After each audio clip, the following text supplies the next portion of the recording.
Entonces, hoy día vamos a tener voy a prender el video, la última ayudantía sobre el, el caso promedio, la complejidad del caso promedio, que hay, al final lo que uno va sacando es la esperanza de, de, de los pasos que vamos a tener. Entonces, la variable aleatoria aquí va a ser...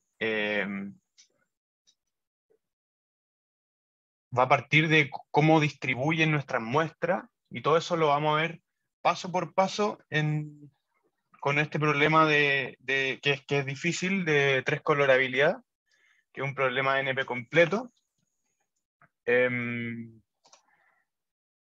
no hay un algoritmo polinomial que se conozca hasta ahora y seguramente no va a haber a menos que P sea igual a NP, ¿ya? Entonces, vamos a empezar con la definición del problema de tres colorabilidad, que quizás muchos no se acuerdan, pero básicamente es que yo tengo que pintar un grafo no dirigido, ya partimos de que tenemos un grafo no dirigido, con sus vértices y la arista, y uno si es que existe una tres coloración válida para este grafo y cero si no existe. Entonces, ¿qué es una tres coloración válida? Una tres coloración válida, voy a ponerlo acá.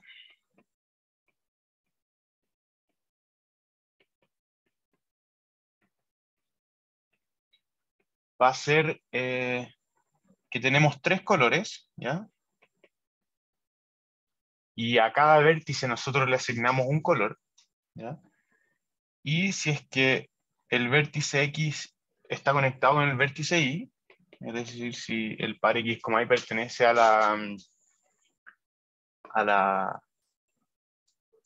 eh, a las aristas, entonces el color de X tiene que ser distinto al color de Y,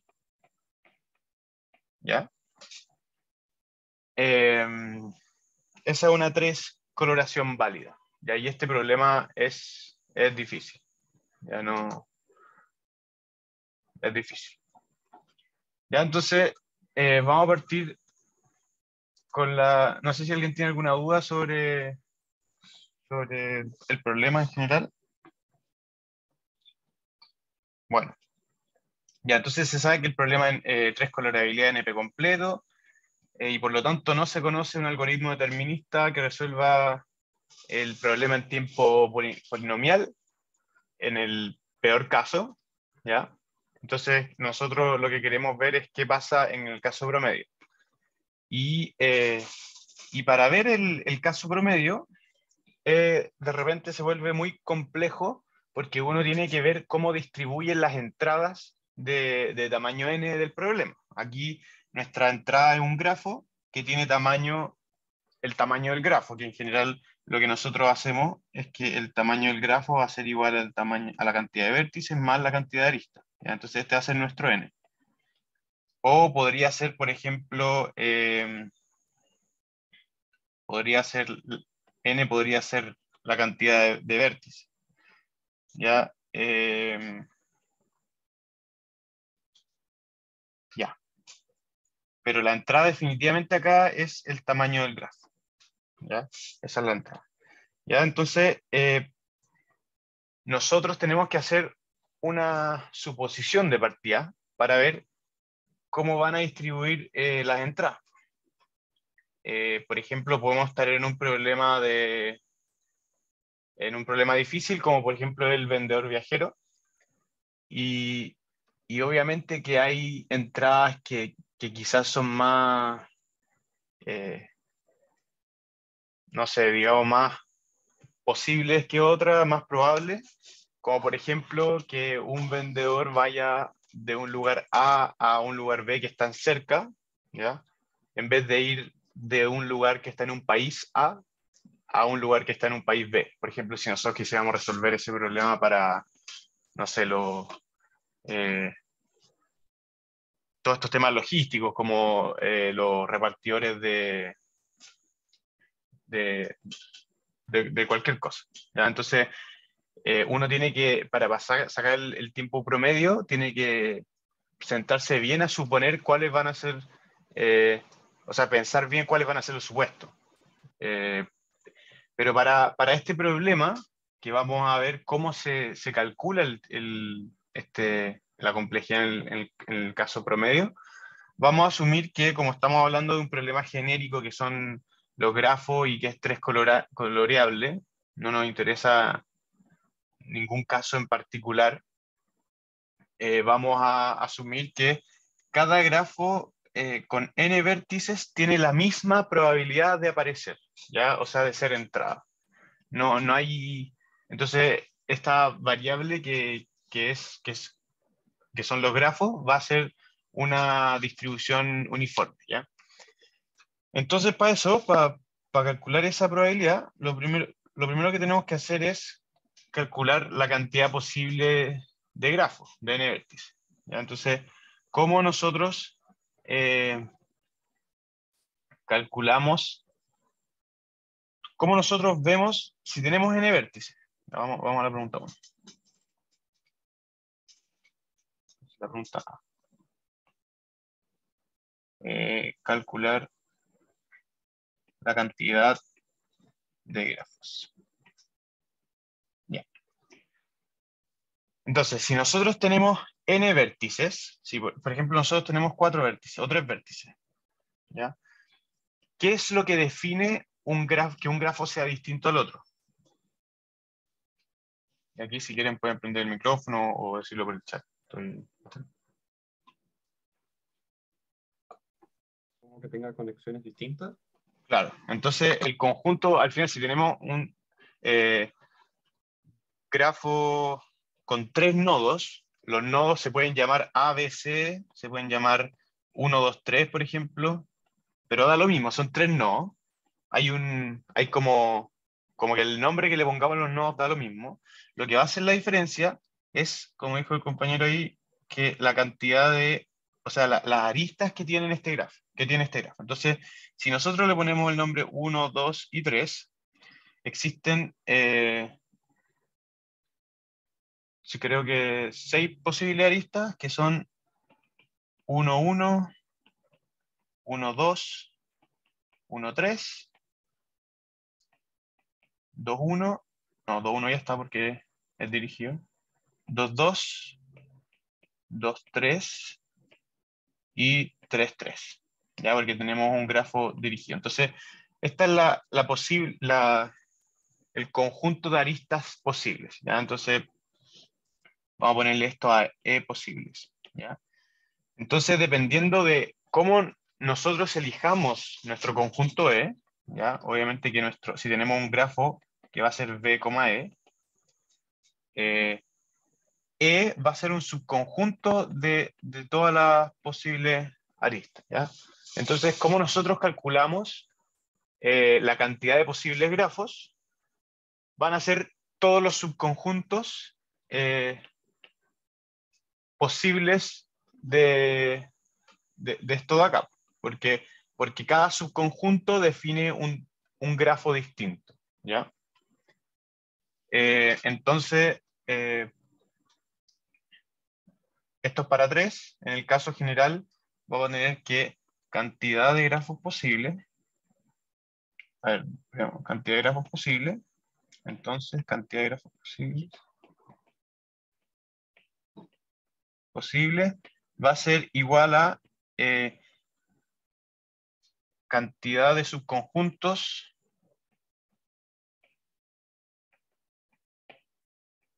de posibles, ¿ya? Y aquí, olvidándonos que estábamos en un grafo de 3 vértices, ahora vamos a ver un grafo de n vértices, ¿ya? Entonces,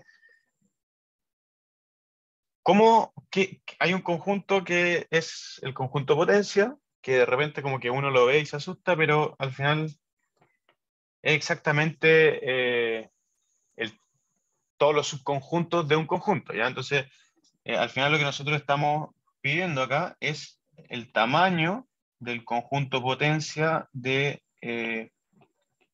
E posibles. ¿Ya? Esa va a ser la cantidad de grafos. Y el conjunto potencia, sabemos que es 2 elevado a el tamaño del conjunto. Entonces va a ser 2 elevado a la cantidad de posibles aristas. ¿Ya? Ahora, si tenemos n vértices,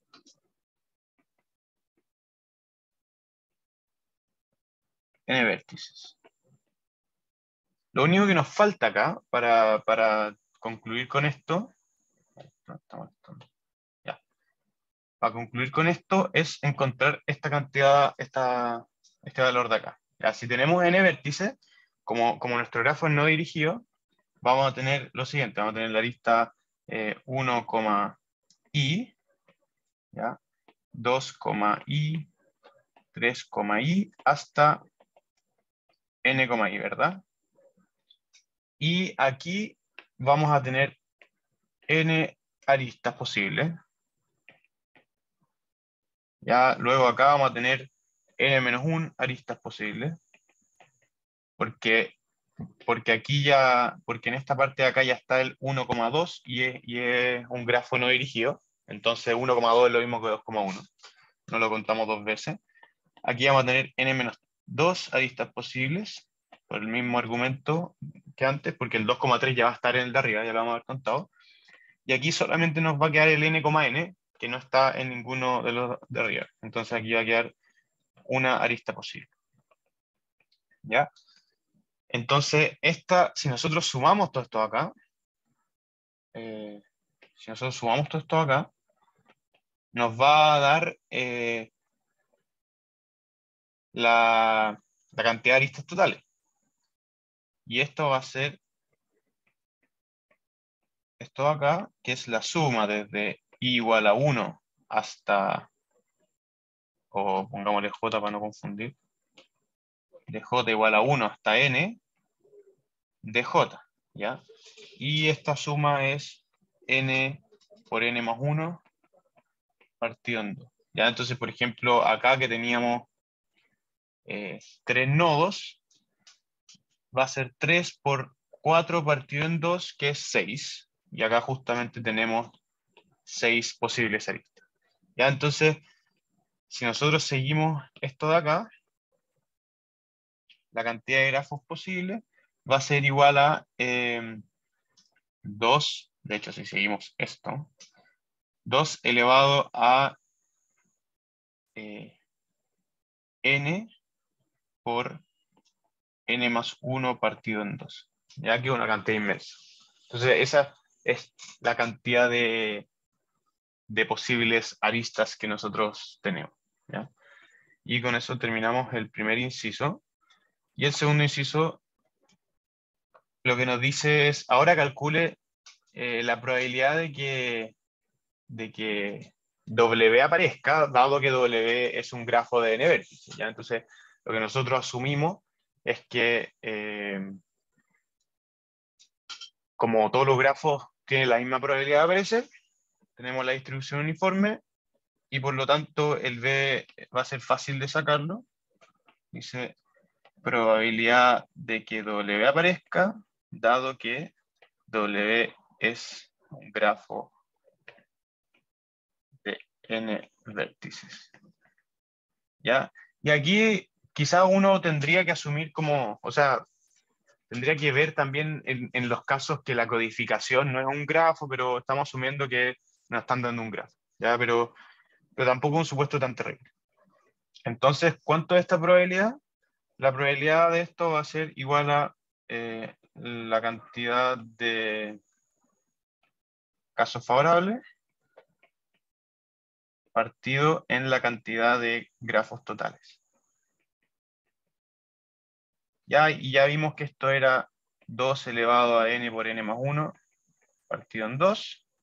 Y esto de arriba es 1, porque es un grafo de todos los grafos. ¿Ya? Entonces, esa es la probabilidad de que W aparezca. ¿Ya? Y ahí terminamos el B. Ya. Ahora, bueno, a todo esto, para que no se asusten, este es un problema bien difícil en el sentido de que si es que a uno le dan este problema y le piden sacar eh, el caso promedio, en la complejidad en el caso promedio, uno como que de repente no sabe por dónde partir, especialmente por los supuestos que uno tiene que hacer. Entonces, en caso de que salga esto en el examen, el año pasado salió un problema, va a ser bien guiado, ya va a ser como esto, ¿ya? Entonces, no estén tan asustados en ese sentido, ¿ya? Entonces ya tenemos el A y el B, en donde el B teníamos que la probabilidad era 1 partido en 2 elevado a n por n más 1, y eso partido en 2. Ya. Entonces, ahora lo que nos piden es describir un algoritmo determinista que resuelva el problema con complejidad O de G, el tamaño del grafo, por 3 elevado a n, en el peor caso. Y nos dan la intuición de que es como el algoritmo más naive. Entonces, no sé si a alguien se le ocurre un algoritmo bien sencillo para hacerlo. Entonces tenemos que diseñar algoritmo en tiempo O de G, que es mucho tiempo en verdad. Ya seteando cada una y al final chequear todo, claro. Entonces, lo que dice Pablo es que nosotros, si no entiendo mal, es buscar cada coloración, o sea, ver cada coloración posible y después ir chequeando una a una a ver si es que cumple con los requisitos, ¿ya? Y eso lo vamos a llamar naive algorithm, o sea, naive alg, ¿ya? Que le vamos a pasar un grafo, ¿ya?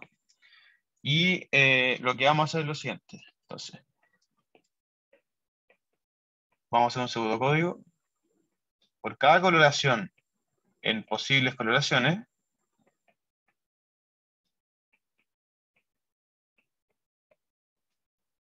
¿ya? De 3 colores acá, 3 colores. Estamos suponiendo que estamos en ese caso.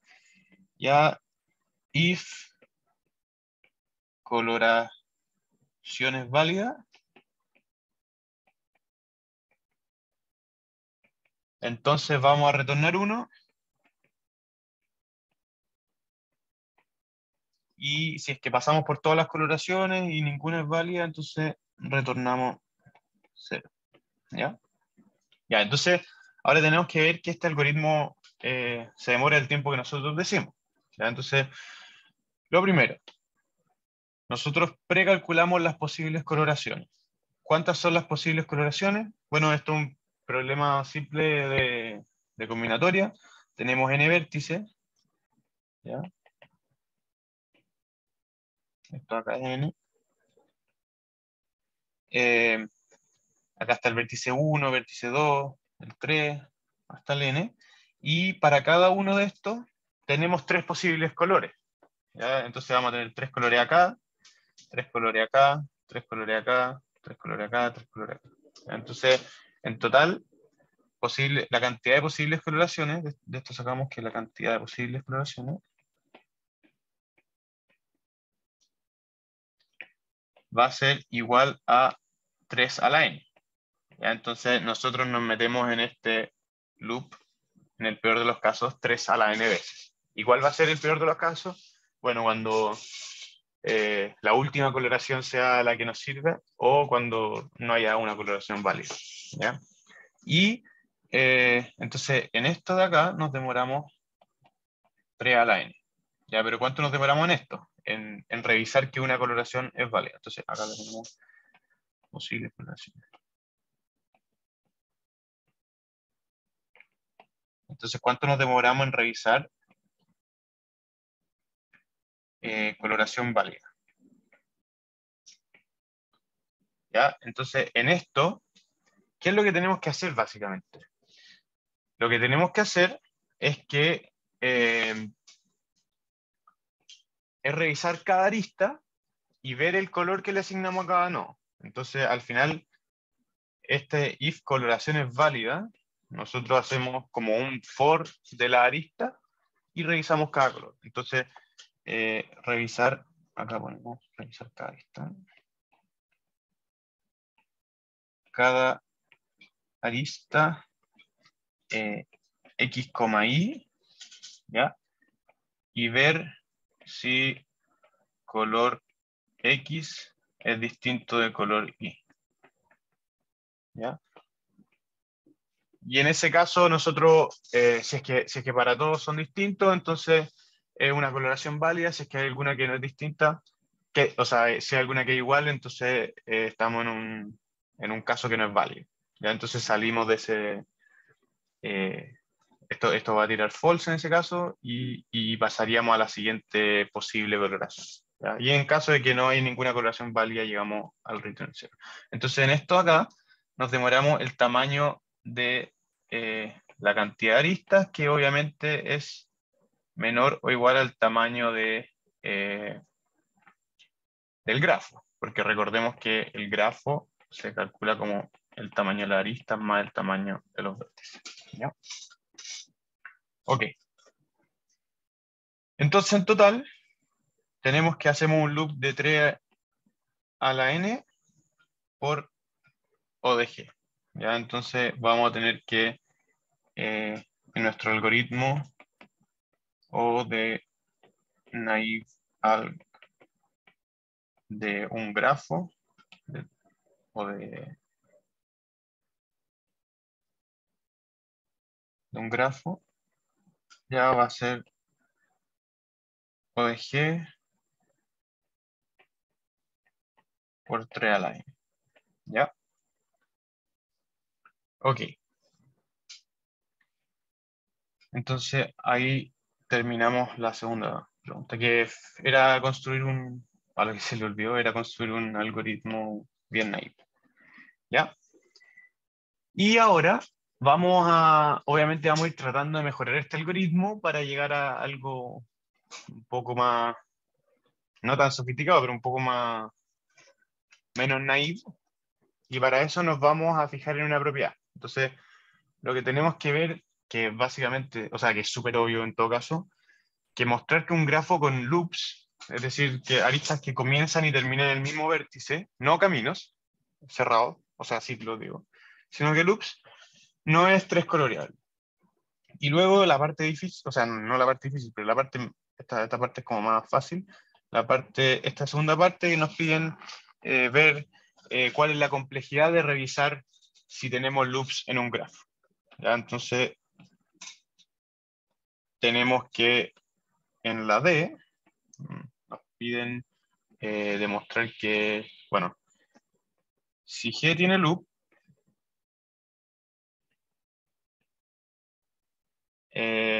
entonces vamos a tener un I, I que pertenece a B, ¿ya? Y obviamente color de I va a ser igual a color de I, ¿ya? Entonces, para toda coloración, de hecho esto debe decir acá,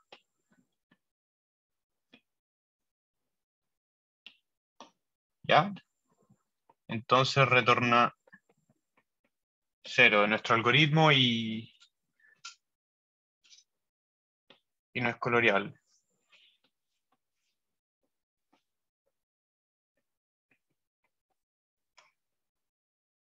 ¿Ya? Entonces, si G tiene una arista que... Sí, es un mal nombre, los loops yo me estoy refiriendo a algo así, no a un ciclo. Claro, uno se puede confundir como que haya como una vuelta por algún lado. Pero si es que hay ciclos, sí puede ser tres coloreal. De hecho, si nosotros tenemos algo así, esto sí es tres coloreal. Pero me refiero a una arista que parta y termina en el mismo... No, ya. Entonces, ¿cuál es la complejidad de revisar si es que un grafo tiene loops? ¿Cuál es la complejidad?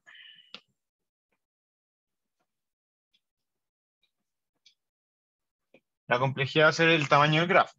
Entonces, de hecho, bueno, como que no lo hacemos con detalle, pero al final lo que tenemos que revisar es cada arista. Si es que la arista tiene, eh, empieza en I y termina en I, entonces va a ser un loop. Entonces, en verdad, la complejidad O de E, que nuevamente la vamos a dejar como O de G, como ustedes dicen, para no tener tantas cosas metidas. Sí.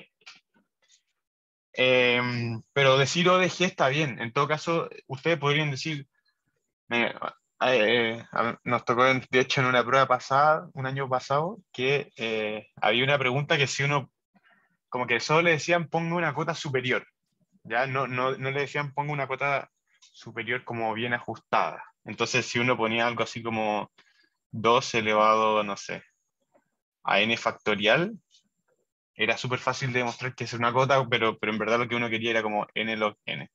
Ya, pero aquí tampoco estamos subiéndonos tanto por el chorro, ¿ya? Pero sí, estamos usando ODG, entonces quedémonos con el ODG. Sí, tips para el examen. De hecho, no nos pasó que nadie lo hizo, porque nadie piensa eso, pero yo hablé con el profe y nos reímos, porque si alguien lo hubiese puesto, en teoría estaba bien. Pues nos estábamos pidiendo un orden justo. Sí. Ya. Entonces la pregunta, esta es la complejidad, esa es la pregunta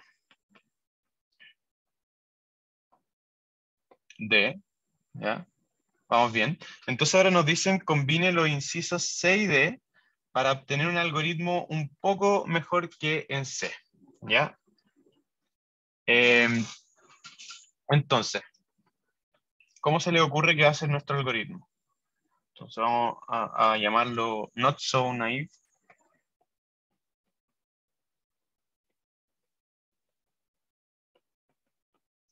¿A alguien se le ocurre algo?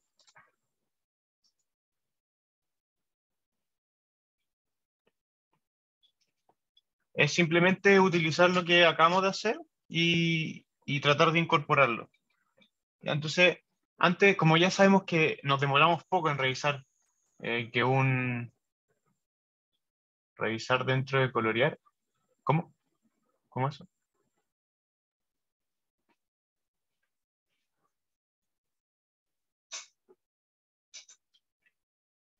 Claro, uno puede tratar de hacer las dos cosas al mismo tiempo. Pero lo más fácil, como nos demoramos poco en revisar si es que hay un loop, entonces revisamos siempre si hay un loop antes de aplicar el otro algoritmo. ¿Ya? Entonces lo que vamos a hacer es, eh, lo que vamos a hacer, if I loops, entonces retornamos 0 y acá ponemos, eh, bueno, si es que pasamos eso, retornamos naive al DG. ¿Ya? Entonces, sabemos que esta parte de acá nos demoramos o del tamaño del grafo, como habíamos dicho antes, y en esta parte de acá nos demoramos en el peor de los casos o de el tamaño del grafo por 3 a la n. ¿Ya? Y luego, en el peor de los casos, esto sigue siendo en el... Perdón. Entonces acá es O de G3 a la n más G, en el peor de los casos, que eso es O de G3 a la n. Entonces, al final, como que en la complejidad sintótica no perdimos nada añadiéndole esto, en el peor de los casos, pero sigue siendo O de el tamaño de G por 3 elevado a n. ¿Ya? Pero, como tenemos... Pero ahora vamos a ver por qué pusimos esto acá, por qué nos enfocamos en los loops. Porque uno podría decir, ya, si son muchos loops, quizás como que esto nos sirve mucho o sea, si hay muchos grafos que tienen loops, quizás esto nos sirve mucho y nunca vamos a llegar a esta parte de acá, ¿ya? Eh, y de hecho, eso es lo que nosotros vamos a querer hacer ahora. Y aquí hicimos un algoritmo un poquitito mejor, ¿ya? Pero ahora lo que vamos a hacer es, ya definimos el evento A sub i como que el grafo tenga un loop en el vértice i, ¿ya? Entonces, calcule la probabilidad de que el grafo tenga un loop en el vértice i, dada nuestra variable aleatoria, que es la entrada de los grafos, o sea, que es el grafo que nos dan. Ya. Y después nos preguntan para i distinto de j, cómo se relacionan los eventos a sub i con a sub j. ¿Ya? Entonces, básicamente lo que nos quieren preguntar acá es, al final, como cuántas veces van a aparecer grafos con loops. ¿Ya? Entonces, en el f tenemos que a sub i va a ser el evento de que el grafo tenga i, i en las aristas. ¿Ya?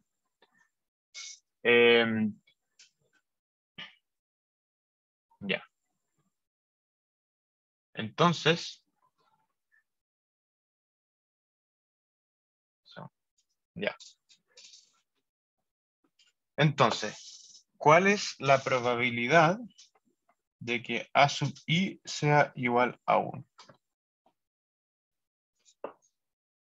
Y esto lo calculamos como calculamos todas las probabilidades, ¿ya? Y va a ser la cantidad de grafos que tienen i, i dividido en la cantidad de grafos totales, o grafos posibles, digamos. ¿Ya? Y nosotros ya sabemos que la cantidad de grafos posibles es 2 elevado a n por n más 1 partido en 2. Esto lo sabemos por el inciso 1 o 2, creo. Ya. Entonces ahora nos tenemos que preocupar en ver cuánto es esto de acá. ¿Ya? ¿Cuántos grafos tiene la lista i, i? Pero usando el mismo argumento que utilizamos en este de acá, ¿ya? Que es el de la combinatoria. Entonces, si nosotros pensamos en que tenemos todos estos no, acá tenemos el i más 1, el n menos 1 y el n, estos son los no.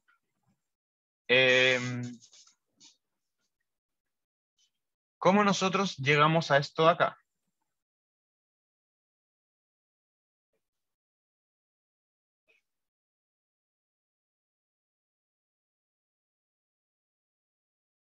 No, mejor veámoslo de otra forma. Ya. ¿Por qué el conjunto potencia? Ya, entonces nosotros tenemos que todos los grafos son, todos los grafos, la arista es subconjunto de las aristas posibles, ¿ya? Y nosotros sabíamos que habían exactamente, bueno, esta cantidad de aristas posibles. N por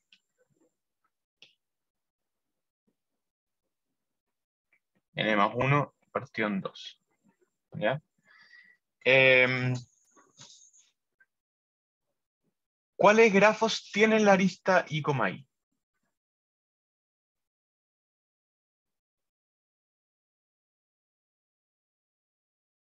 ¿Ya?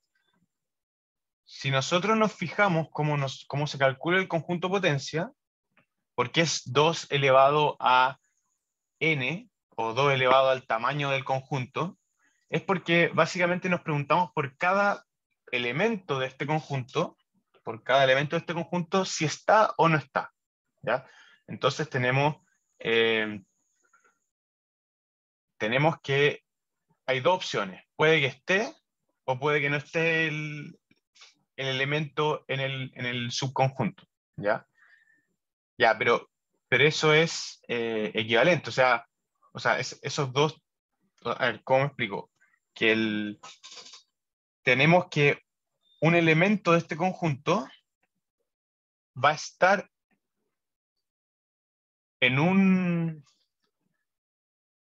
va a estar en la mitad de todos los subconjuntos de este conjunto y no va a estar en la mitad en la otra mitad que falta. Porque al final, bueno, así se... Porque dejamos fijo, a ver, voy a explicarlo con otra cosa. Ya, supongamos que el conjunto potencia de A, por ejemplo, o de un conjunto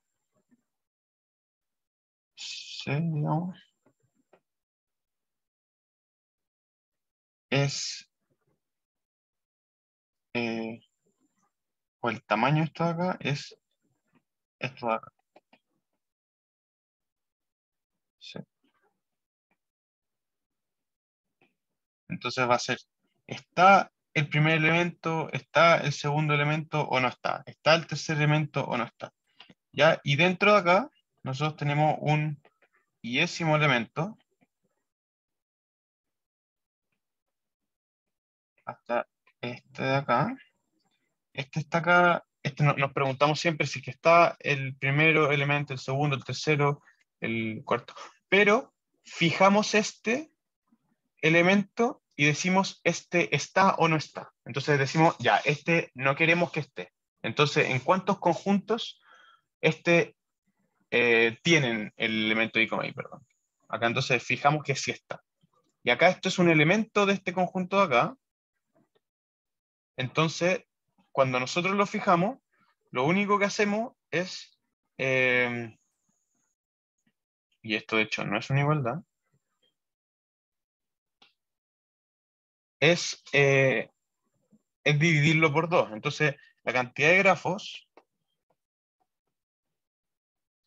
que no tienen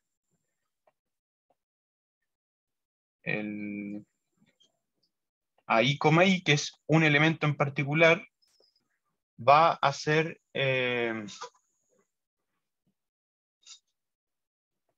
un medio por el total de grafos.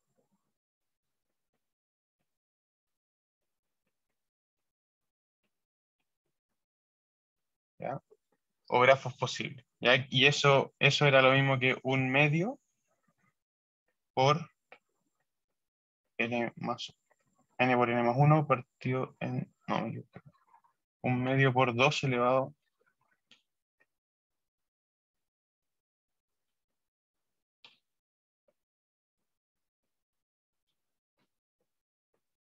Bueno, no sé si me compliqué demasiado acá, pero lo importante es que estamos haciendo un argumento de combinatoria de ver cuántos grafos tienen este elemento acá.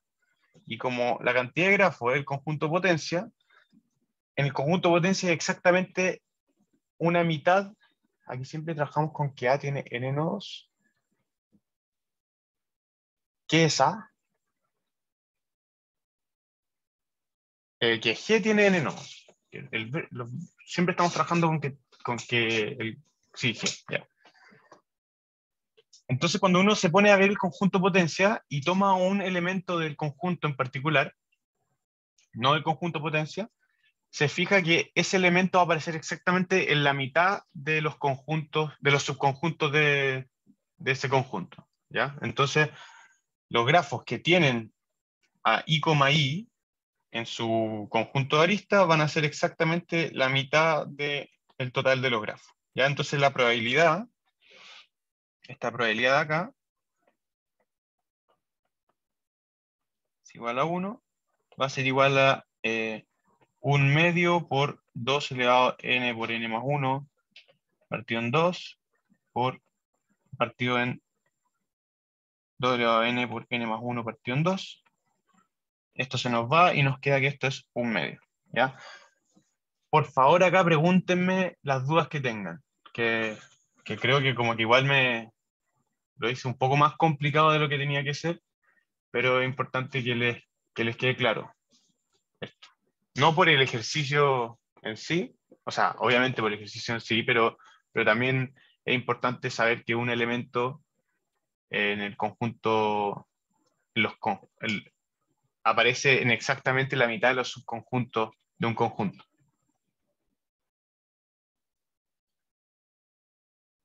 Claro, y esto es para cada i. Si yo tomo un i cualquiera, por ejemplo, veamos un ejemplo concreto.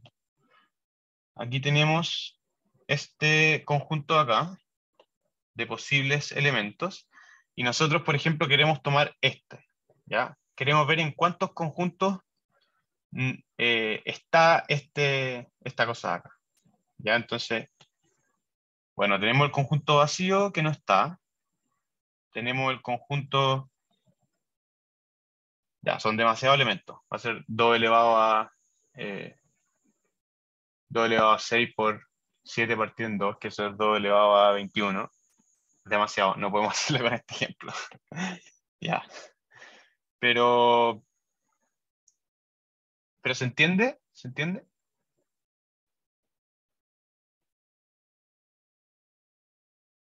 Ya. Entonces, la pregunta que nos decían al final es cómo se relaciona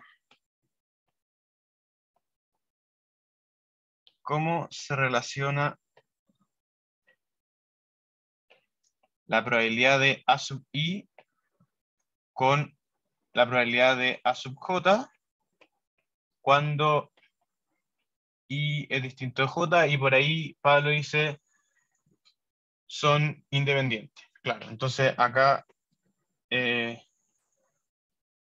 estos eventos son independientes.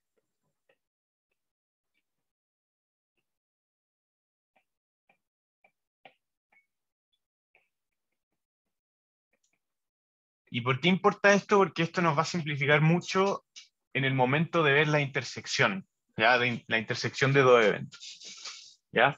Pero son independientes básicamente porque cuando yo estoy generando un conjunto, no necesito saber, de hecho, en el argumento de combinatoria se ve bien claro que yo no necesito saber qué es lo que tengo antes para, para ver si es que esta arista va a estar o no va a estar, ¿ya? Entonces, ahí está como el argumento de por qué son independientes, ¿ya? Y ahí terminamos la pregunta, no sé cuál era, la pregunta F, ¿ya? Entonces, sabemos que la probabilidad de que A sub i es igual a 1 es un medio, y para i y j son independientes, las probabilidades, ¿ya?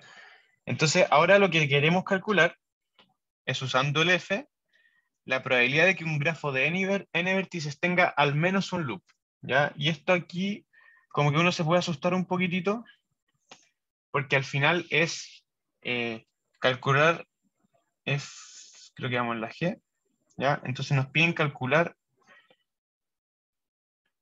eh, la probabilidad de que G tenga al menos un loop, ¿ya? Y en teoría eso puede ser eso es la probabilidad de la unión. Entonces, la probabilidad de unión de A sub 1 con A sub 2 con A sub 3 hasta A sub n, ¿ya? Que significa que el vértice número n tiene un loop, ¿ya? ¿Y cómo calculamos esto? Porque nosotros tenemos las probabilidades de... Nosotros tenemos las probabilidades de los A sub i por separado. Ya, ojo que acá es la unión. Entonces, en la unión, las probabilidades, como que de alguna forma, es como equivalente a la suma. Entonces, no. De hecho, no son disjuntos porque podría pasar que, esté a 1 y a 2. Entonces, pero es mucho más fácil que eso. De hecho, calculemos la probabilidad de que G no tenga ningún loop. ¿Ya? Esto es 1 menos la probabilidad, de hecho, si pasamos de acá hacia acá, de que G no tenga ningún loop. ¿ya? Y eso va a ser mucho más fácil porque va a ser 1 menos la probabilidad de que no pase a sub 1 intersectado con que no pase a sub 2 intersectado hasta que no pase a sub n, ¿ya? Y sabemos que la intersección, claro, la intersección de las negaciones, como dice Daniel, ¿ya? Entonces, como son independientes, la negación también es independiente, y vamos a tener que esto va a ser 1 menos la probabilidad de que no pase a sub 1 por hasta la probabilidad de que no pase a sub n, ¿ya? ¿Y cuál es la probabilidad de que no pase a sub i? Entonces tenemos que probabilidad de que no pase a sub i va a ser igual a 1 menos la probabilidad de que pase a sub i, que eso es igual a 1 menos 1/2, que lo calculamos antes, y eso es 1/2. Entonces, si volvemos acá, vamos a tener que la probabilidad de que G tenga al menos un loop va a ser igual a 1 menos 1/2 elevado a n. ¿Ya? Claro. Como dice Pablo. Entonces, esa es la probabilidad de que G tenga al menos un loop. Pero esto es súper importante porque aquí, si se fijan, a medida de que n se vuelve muy grande, esto obviamente afecta al 2 de abajo, esto se vuelve muy chico, tiende a 0, y la probabilidad de que G tenga al menos un loop es cercano a 1. Es decir, que la mayoría de las veces nosotros vamos a tener, no vamos a llegar en este algoritmo, not so naive, vamos a terminar acá, porque la mayoría de las veces vamos a tener va a tener al menos un loop, a medida que el n tienda a infinito, ¿ya? Y creo que es eso lo que nos piden después. Ya, entonces tenemos esta probabilidad de acá lista, que era 1 menos 1/2 elevado a n. Ya. Y ahora calcule la complejidad en el caso promedio del algoritmo propuesto en E, que es el algoritmo not so naive. ¿Ya? Ya. Entonces, ¿cómo calculamos esta complejidad? Ya no me acuerdo, creo que el h. Lo que nosotros teníamos que hacer era la esperanza de nuestra variable aleatoria, que va a ser la suma de todas las posibles como entradas de tamaño n de nuestro alfabeto,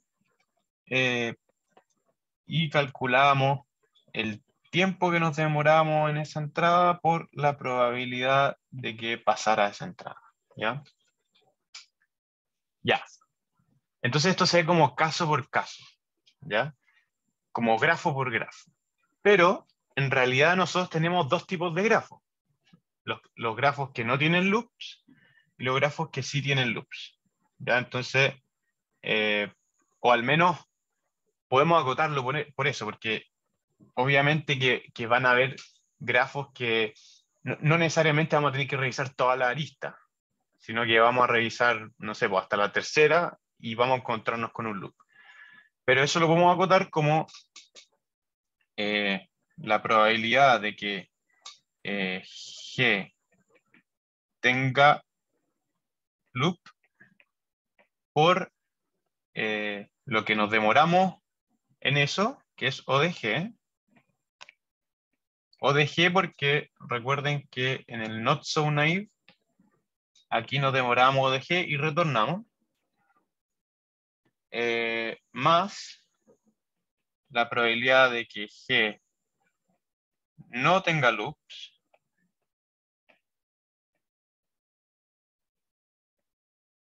por lo que nos demoramos en eso, que usábamos nuestro algoritmo naive, y eso se demoraba O de G por 3 a la n. ¿Ya? Ya, pues entonces tenemos que esto es igual a... ¿cuál es la probabilidad de que G tenga loops? lo calculamos antes, es es 1 menos un medio elevado a n, o pongámoslo así, por O de el tamaño en G, por esto de acá, y esta probabilidad de acá es exactamente 1 menos la probabilidad de acá, entonces va a ser más un medio elevado a n por O de G3 a la n. ¿Ya? Ya, como estamos acotando esto, esta parte de acá podemos sacarla, porque está restando, y nos queda O de G más, y este de aquí lo metemos dentro de este 3 a la n, nos queda O de G por 3 medios elevado a n. ¿Ya? Que eso es lo mismo que O de G por 1,5 elevado a n. ¿Ya? Que sigue siendo exponencial. ¿Ya? Sigue siendo exponencial a pesar de que cuando n tiende a un número muy alto, cuando n tiende a infinito, la cantidad de grafos que no tienen loops son muy pocos. Entonces, de hecho, es esta cantidad. Pero ¿cuál es el problema? El problema es que el costo que nosotros tenemos cuando tenemos un grafo con un loop, o sea, sin un loop, es muy alto. Y por eso como el 3 a la n supera a la cantidad a los pocos grafos que nosotros tenemos. Y explota todo eso. ¿Ya? Entonces, si es que nosotros tuviéramos un algoritmo, acá recuerden que este es el algoritmo not so naive, o sea, mentira, este es el algoritmo naive, que corriera en 2 a la n por g, entonces acá sería esto y quedaríamos en un algoritmo que corre en tiempo lineal respecto al grafo. Y eso es exactamente lo que nosotros vamos a hacer ahora. Vamos a ver un algoritmo un poco más inteligente que el not so naive. ¿Ya? Entonces acá esto es O de G por 1,5 elevado a n, que sigue siendo exponencial. Ya. Entonces vamos a hacer un algoritmo determinista que corre en tiempo O de G elevado por 2 elevado a n. ¿Ya? Este algoritmo no lo voy a hacer como escrito como antes, sino que quiero que entiendan la idea de qué es lo que está pasando. ¿Ya? Entonces supongamos que nosotros tenemos un grafo y tiene distintas componentes conexas. ¿Ya? Entonces supongamos que acá tenemos nuestro grafo, una componente conexa. Entonces si nosotros agrandamos esto, lo que vamos a hacer va a ser tomar un nodo, ¿ya? Y pintarlo de un color. Por ejemplo, lo vamos a pintar rojo. Y supongamos que tengo otros dos colores, que es el color, bueno, el color negro y el color azul. ¿Ya? Ya. Entonces, a cada uno de los vecinos de este vértice, nosotros vamos a hacer todas las coloraciones posibles, pero solamente utilizando estos dos colores que son los que faltan. ¿Ya? Entonces nosotros aquí vamos a, por ejemplo, poner azul en estos de acá y poner el negro en estos de acá. ¿Ya? Y revisamos si es que, bueno, y seguimos hacia adelante, porque es una componente conexa, entonces podemos llegar a todos lados, desde un nodo. Entonces aquí vamos a seguir hacia adelante con todos estos de acá, con todos sus vecinos.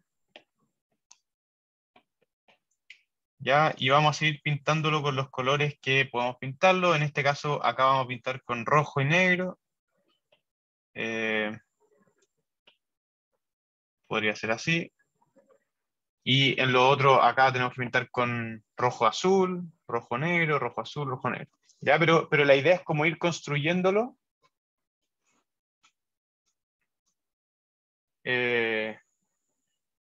para no tener que utilizar las tres combinaciones, sino que solamente utilizamos dos, ¿ya?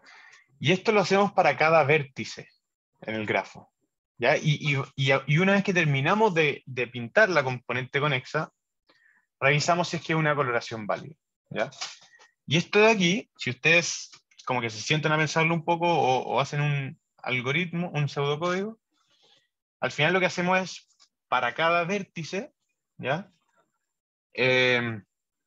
Vemos todos los vecinos y les ponemos todas las posibles coloraciones, ¿ya? Entonces, al final, este algoritmo, que no está como explícito y tampoco es tan sencillo de ver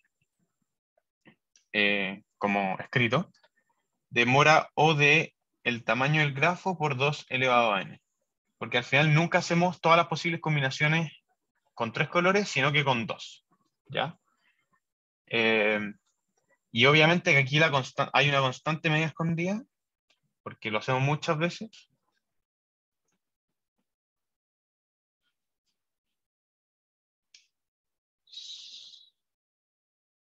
No, porque acuérdate que n son la cantidad de vértices. Los colores son 3, ¿no?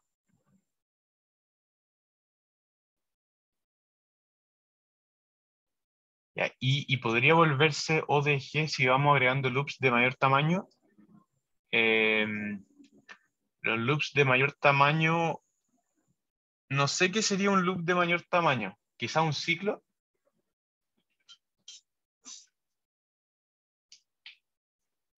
Es que los ciclos no necesariamente no van a ser 3 coloreables, porque de hecho los ciclos pueden ser de 3, por ejemplo.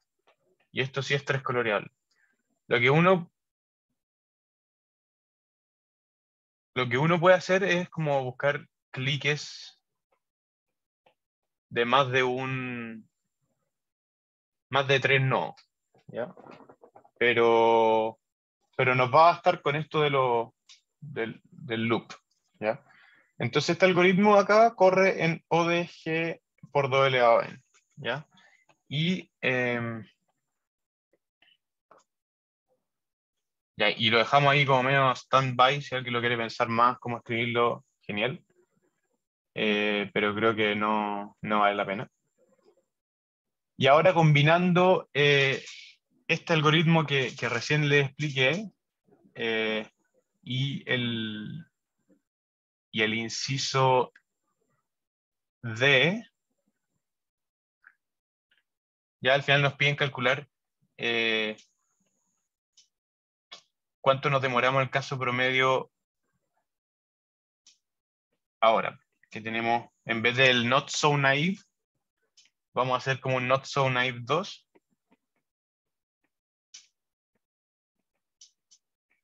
Que lo que va a hacer es, if tiene ciclo, perdón, if tiene loops, vamos a retornar 0, y en otro caso vamos a retornar el algoritmo del inciso I, ¿ya? Y que en este algoritmo uno se demora O de G por 2 a la n, y acá nos demoramos O de G, ¿ya? Entonces, nuevamente, para calcular tenemos que calcular la esperanza, esta cosa de acá que es para cada instancia que nosotros le metemos, vemos cuánto nos demoramos en esa instancia por la probabilidad de que esa instancia aparezca, y lo vamos a agotar nuevamente como la probabilidad de que haya loop por cuánto nos demoramos con el loop, más la probabilidad de que no haya loop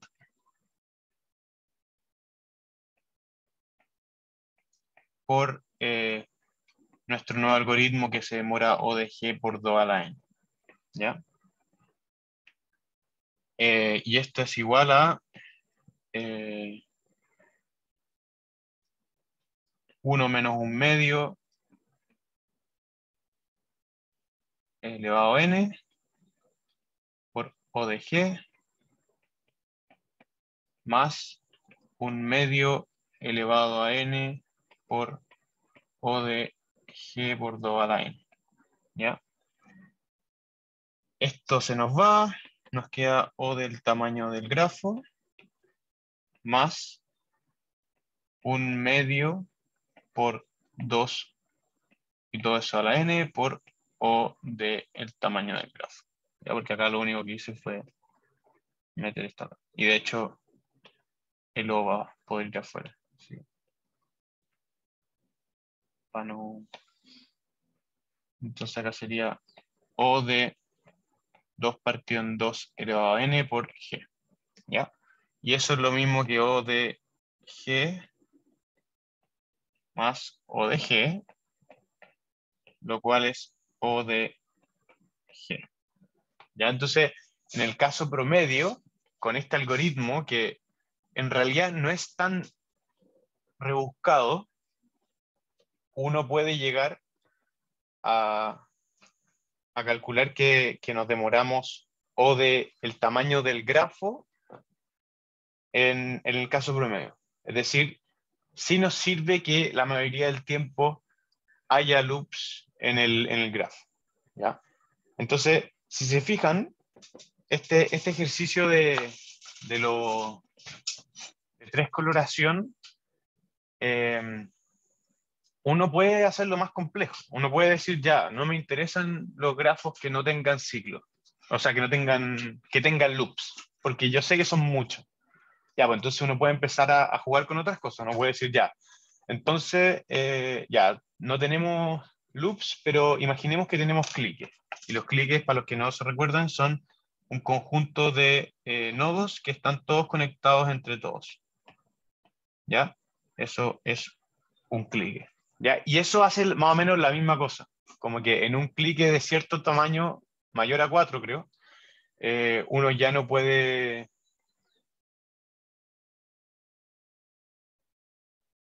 Claro, está ahí atorado en ODG, como dice Pablo, pero ODG es súper bueno. De hecho, como que solamente por colorearlo, o sea, como que... De hecho, uno podría decir que es como ODE en verdad, pero no, porque nosotros hicimos como las cosas bien poco finas, pero, pero ODG es un súper buen resultado a un problema que en el peor escenario es ODG por 3 a la n. Ya, eso, a eso va el caso promedio. ¿Ya? Pero como decía, como que de repente no es tan interesante ver los grafos que tengan loops. Entonces nos metemos en otros problemas. Y así se puede hacer para los problemas NP. Y lo otro es que también hay problemas NP que no tienen caso promedio bonito. De hecho, hay problemas NP que tienen caso promedio exponencial también. O sea, al menos hasta ahora. Así que P es distinto a NP, que es lo que se cree. ¿Ya? Entonces, esa fue la idea de esta ayudantía. Como resumen, es mucho más complicado sacar el caso de promedio que el peor caso, porque el peor caso es objetivo. Uno sabe cuál es el peor caso de un algoritmo.